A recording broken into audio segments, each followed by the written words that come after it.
Karnataka is written in stone. Each temple a silent witness to centuries of artistry and devotion. While the iconic temples of Belur and Halebid often take the spotlight, there is a hidden world of lesser-known Hoysala temples waiting to be explored. Let's explore few of these lesser-known Hoysala temples around Hassan, which showcases the brilliance of Hoysala architecture. Us as we embark on a journey to uncover these hidden gems. From the quaint villages to the untouched shrines, we visit these temples that have stood the test of time yet remain off the beaten path.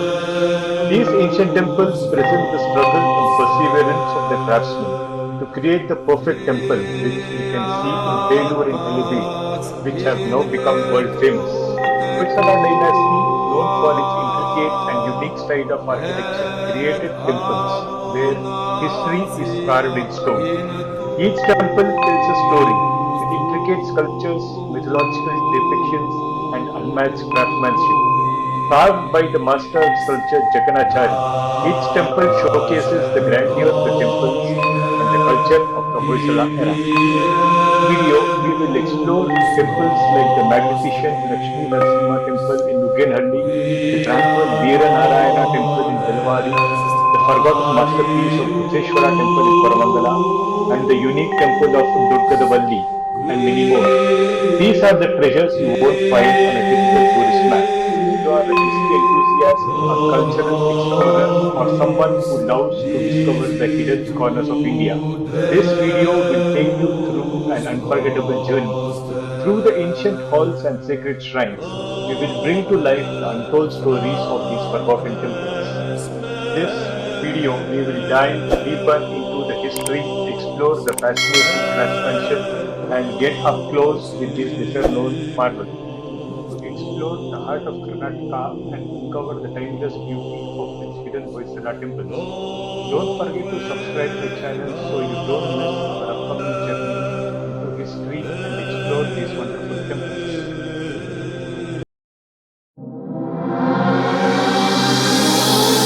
Exploring the Hoysala temples takes us to Sadashiva temple in Nuggenhalli.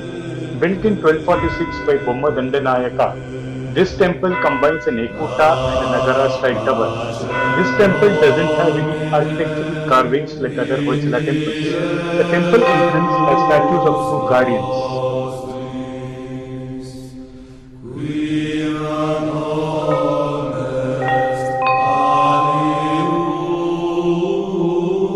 Distance from Sadashiva temple is the famous Lakshminarasimha temple. This temple is dedicated to Lord Narasimha and is built on an elevated platform.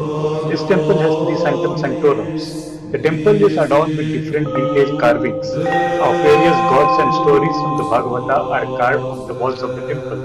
The intricate work of these walls is dedicated to Vaitajoga and Manitamma, two well-known sculptures of the 13th century.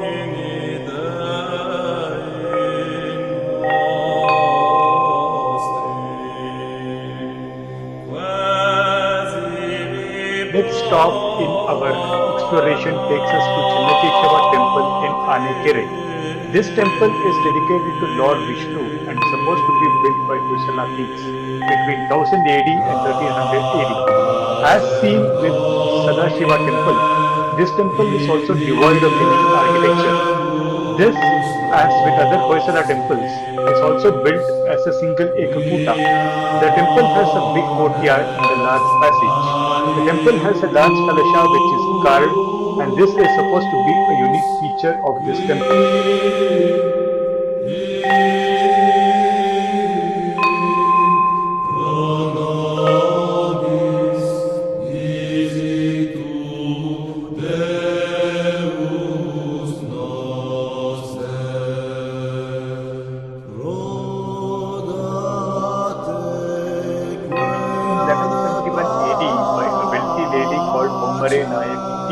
During the reign of Hoysala King Narasimha I. Brahmeshwara temple in Kikkeri is another fine example of Hoysala architecture. This temple is dedicated to Ishvara and has Brahma and other deities being carved on the walls of the temple. This is also an Ekakuta as seen with other Hoysala temples. This temple consists of Garbhagriha, a Sukhandasi and a Navagraha and a porch which is attached to the Nandi Mupa. This is also built on an elevated platform like other temples we have seen so far. The entrance to the temple is guarded by two Dwarapala.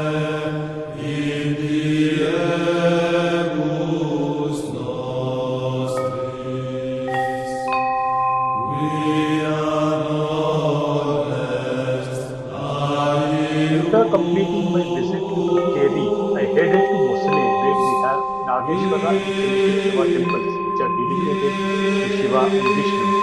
These temples are identical in every single way.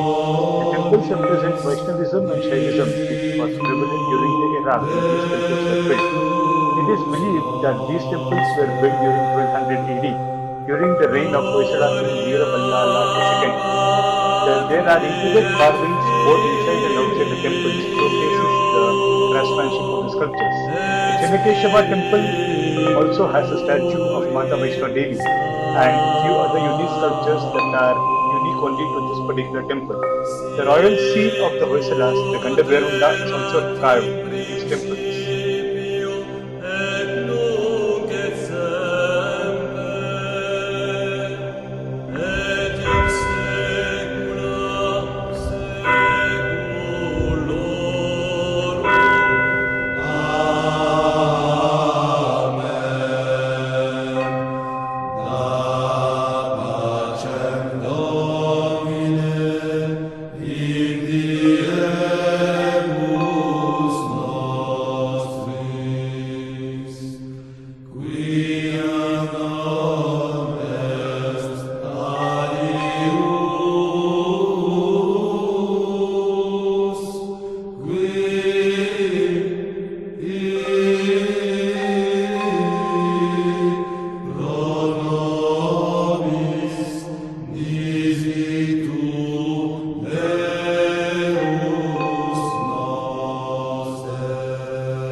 Bucheshwara temple in Koravanagala was my next stop.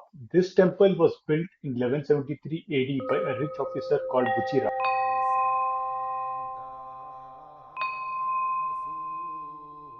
After completing my quick visit to Koravangala, I headed to the hidden gem that is Lakshmi Devi temple in Doddagadavalli. This is supposed to be one of the first temples built by the Hoysalas. This was built by the master sculptor Jaganachari as an experiment and as a model temple to try different styles before his masterpiece in Halebid. This temple does not have any ornate architecture like we see in other temples. Another unique fact of this temple is that it is not built on any elevated platform. Instead of being an Ekakuta, this has four shrines. This temple is dedicated to Lakshmi Devi. The four shikaras have Hoysala emblems which stand out. The temple is a combination of Kadamba and Dravidian shikaras.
Hoysala king Veeraballala II, who commissioned temples in Mosale and Koravangala, also built the Veeranarayana temple as well.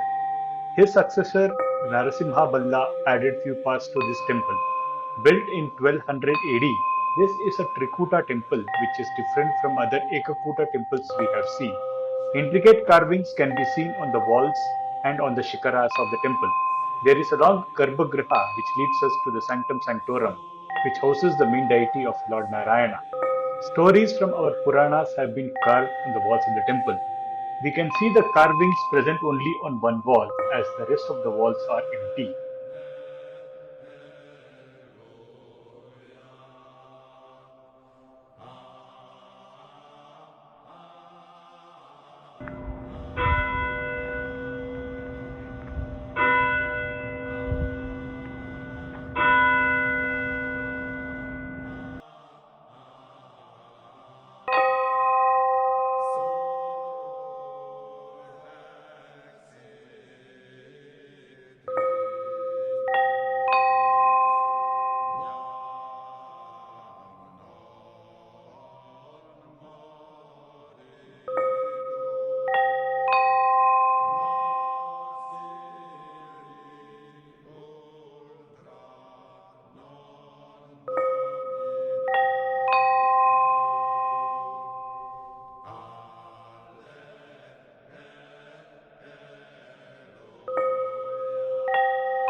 I was making good progress covering these unknown temples.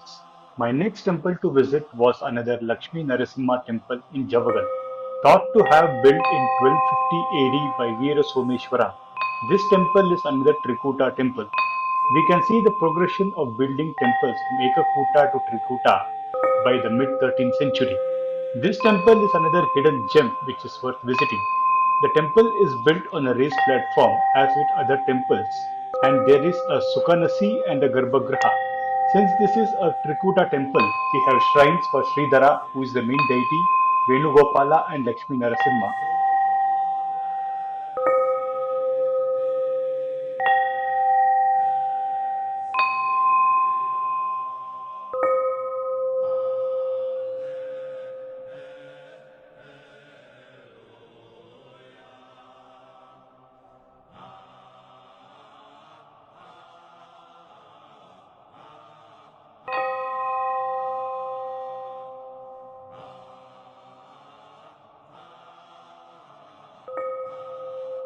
Amrutheshwara temple in Amruthapura, a small village in Arsikere, is one of those temples which is not known to many people.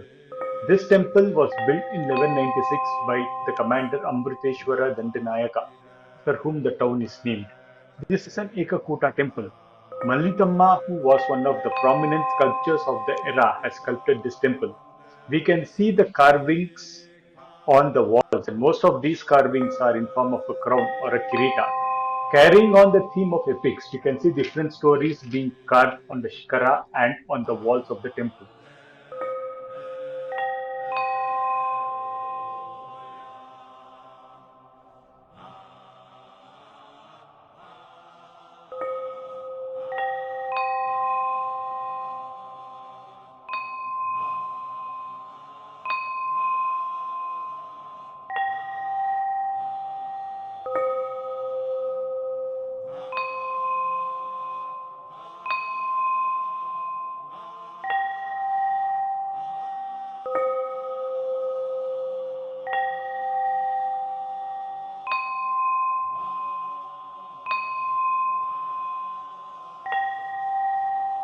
The final temple to tick from the list was Chandramouleshwara temple in Arsikere. Built in 1220 AD, this temple is an Ekakuta shrine dedicated to Lord Shiva. There are two mandapas in this temple, one of which is closed. The architecture in this temple is believed to be quite complex when we compare it to the other temples. This shows the progression of craftsmanship from the earlier temples to the present one. This temple is also called Ishvara temple and is one of the last remaining temples which has survived the destruction of Mughals.